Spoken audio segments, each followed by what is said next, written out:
Assalamualaikum warahmatullahi wabarakatuh. Bismillah, alhamdulillah, assalatu wassalamu ala rasulillah, Sayyidina wa maulana Muhammadin ibni Abdullah, la hawla wa la quwata illa billah, amma ba'd.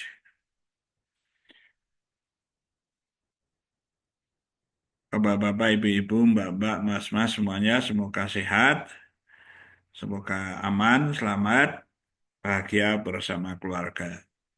Rabbi shrah li sadri wa yassir li amri wahlul 'uqdatam min lisani yafqahu qawli.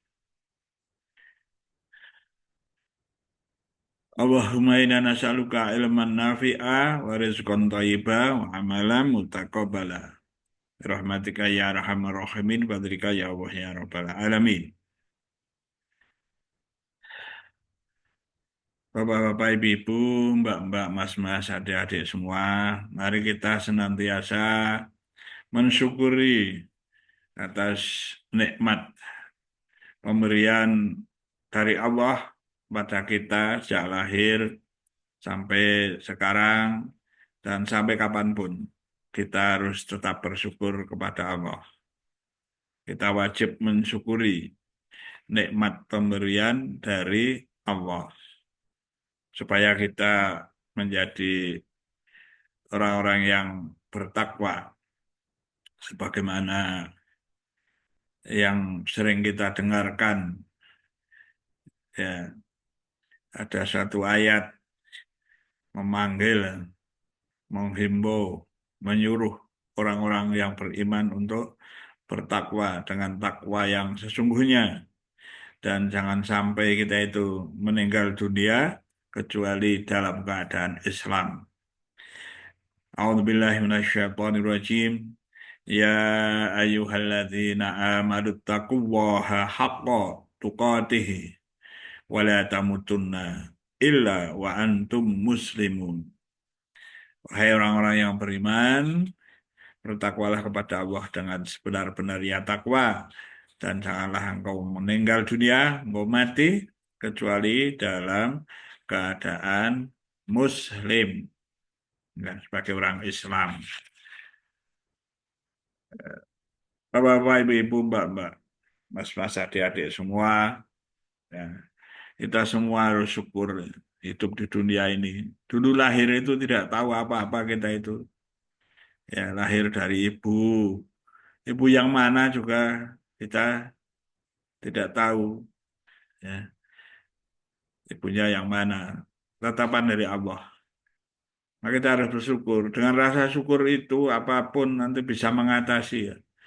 Mengatasi kesulitan-kesulitan diri pada jiwa, pada kesedihan, pada tekanan, pada stres.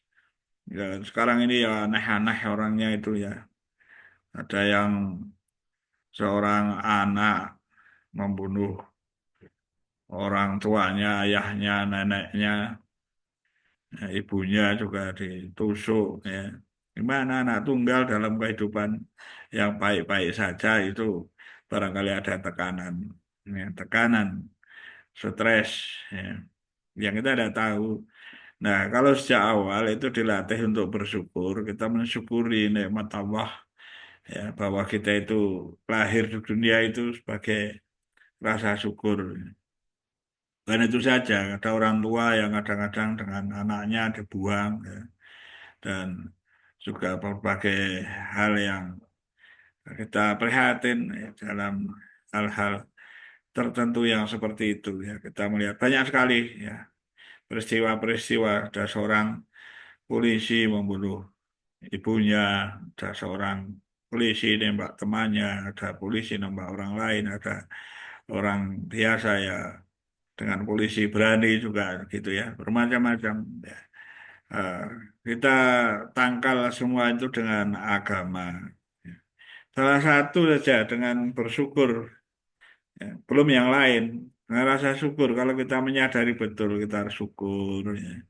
Kita dilahirkan dari seorang ibu, kita bersyukur ibunya melahirkan, merawat kita, Lalu kita bahkan mendoakan ibunya, bapaknya, itu syukur. Kalau juga seorang ayah, seorang ibu, ya bersyukur punya anak, punya tanggung jawab, diberi kepercayaan amanah oleh Allah. Lalu dengan rasa syukur itu sehingga meningkatkan ketakwaan dan hati supaya lega, tidak ada tekanan-tekanan. Ya, hanya kepada Allah saja, mengeluh hanya kepada Allah saja kita mohon. Tentu Allah akan memberikan jalan keluarnya. Ada suatu ayat di surat An-Nahl ayat 78. A'udzubillahi minasyaitonirrajim. Wallahu akhrajakum min butuni ummahatikum la ta'lamuna syai'an wa ja'ala lakum sam'a wal absara wal afidah la'alakum tashkurun. Dan Allah mengeluarkan kamu dari perut ibumu dalam keadaan tidak mengetahui apapun. Dan dia memberi kamu pendengaran, penglihatan, hati agar kamu bersyukur. Wallahu alam bisawab. Jadi kita itu lahir dari seorang ibu dalam keadaan tidak mengetahui apapun. Lalu dirawat oleh ibunya, diajari, ya bisa bicara, bisa membaca, bisa ini, bisa itu. Itu kasih sayang ibunya dan juga bapaknya. Dan Allah memberi kelengkapan pada manusia itu, yaitu pendengaran, penglihatan, dan hati, agar kamu bersyukur, agar bersyukur bahwa kita hidup di dunia ini disyukuri. Kita bisa melihat alam semesta ini, ciptaan Allah yang luar biasa. Kagumlah, mestinya kagum ya dengan ciptaan Allah ini. Dengan kekaguman itu kita akan semakin merasa meningkatkan diri, ya, beribadah kepada Allah, menyembah Allah saja. Tuh. Nah, ini yang menjadi pedoman. Akhirnya bersyukur itu menjadi sesuatu yang pada diri kita itu kekuatan. Ya. Allah akan menambah nikmat seseorang kalau bersyukur. Tetapi kalau ingkar, itu siksa Allah pun pedih. Ya, seperti itu ada siksa-siksa yang mungkin membahayakan diri di dunia. Ya, sehingga akhirnya menyesal. Ya, itu kalah dengan setannya. Nah, setannya lalu membisiki di hati ketika itu setan bekerja kuat. Lalu setelah terjadi, menyesal, setan meninggalkan, bukan saya, ya salahmu sendiri, gitu, itu setan. Ya. Lalu orangnya menyesal. Ya, menyesal itu mesti kemudian, gitu ya. Nah, ini, maka bertobatlah orang-orang yang seperti itu. Mudah-mudahan Allah mengampuni ya salah dan dosa yang telah dilakukan orang-orang yang melakukan salah. A'udzubillahi minasyaitonirrajim. Wa idz ta'adzana rabbukum la in syakartum la azidannakum wa la in kafartum inna azabi lasyadid. Dan ingatlah tatkala Tuhanmu memaklumkan sesungguhnya jika kamu bersyukur pasti kami akan menambah nikmat kepadamu. Dan jika kamu mengingkari maka sesungguhnya azabku sangat pedih. Wallahu alam bisawab. Jadi siapa yang bersyukur, Allah akan nambah nikmatnya, hatinya jadi tentram, perasaannya tenang, ditambah ketenangan jiwa, ditambah ilmunya, belajar dengan mudah, ditambah lagi ilmunya. Terus kembangkan rasa syukur di hati. Nah, yang memang kehidupan itu ada ujian cobaan, ada ujian kenikmatan. Ya ketika ujian pun terjadi, selalu usahakan tetap bersyukur. Itu semua dari Allah mudah-mudahan segera diganti dengan nikmat. ujiannya itu, ya. Dengan pedoman tadi, kalau kamu bersyukur, maka Allah akan nambah nikmatnya. Kalau kamu mengingkari, ya, lawannya syukur, ingkar, nah, maka azab Allah itu sangat pedih. Maka menjadi kesulitan hidupnya itu karena mengingkari, ya, rasa syukurnya itu tadi. Tidak syukur, kurang syukur. Maka Rasulullah mengajarkan kepada kita rasa syukur itu sampai yang kecil-kecil. Ya, ini ya dari Anas bin Malik radhiyallahu an.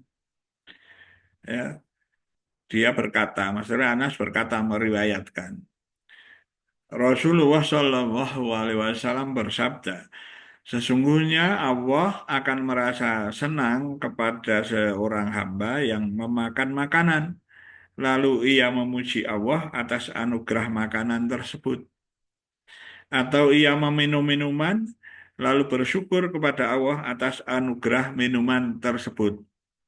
Ini hadis riwayat Muslim, ini sahih.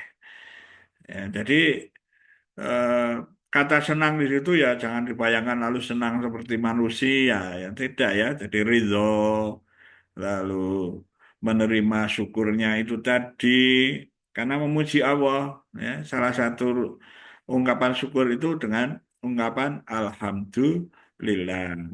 Itu syukur. Maka Allah menerima karena Allah maha menerima, maha mensyukuri, maha menerima syukurnya seseorang. Ya, siapa bersyukur akan ditambah nikmatnya. Jadi kata senang itu ridho, ya, lalu menerima syukurnya itu karena memuji Allah itu atas makanan yang dimakan. Jadi ketika makan gitu, ya, kita bersyukur ini makanan ini dari Allah juga. Nikmat makan itu ya Allah juga yang memberi nikmat rasa enak ini. Kadang dua orang itu makan barang yang sama, yang satu merasa nikmat, yang satu biasa saja, atau yang satu merasa tidak enak. Nah ini karena ini pemberian dari Allah ya tentang rasa itu. Ya tentu kita berharap kita merasa yang enak itu tadi, ada kenikmatan di dalamnya dan kita kenikmatan yang lain yang luar biasa kita bisa memuji Allah dengan mengucapkan Alhamdulillah, dengan mengucapkan Alhamdulillahirabbil alamin, misalnya seperti itu. Atau minum minuman, ketika mau minum, baca Bismillahirrahmanirrahim. Lalu kita minum, rasa hausnya, ya, bisa merasakan air itu melalui tenggorokan kita, melalui mulut kita sampai ke tubuh kita, segar gitu. Lalu syukur, Alhamdulillahirabbil alamin, gitu ya. Ada minuman itu. Nah, ini seperti itu. Sampai hal yang kecil kita bersyukur itu. Apalagi yang besar. Kita lahir, tidak tahu apa-apa. Tadi dunia ini melihat ciptaan Allah yang begitu hebat, ya, karya besar yang tiada seorang pun yang bisa. Ya, lihat langit tanpa atap, wah, tanpa tiang, ya, tanpa tiang. Atau kalau langit itu sebagai atap ya, maaf ya, itu atap tapi tanpa tiang. Itu. Jadi Allah menciptakan langit tanpa tiang. Di bumi ada gunung-gunung itu, ada pasak-pasak supaya perjalanan jalannya gunung ke bumi itu tidak goyah. Nah, seperti itu, dihiasi bintang-bintang. Itu semua kita syukuri. Ya, sekian saja ya. Mudah-mudahan dipahami oleh kita semua yang tidak banyak-banyak ya. Tanyakan pada yang lebih ahli, wallahu alam bishawab. Ya, kalau ada salah saya mohon maaf. Assalamualaikum warahmatullahi wabarakatuh.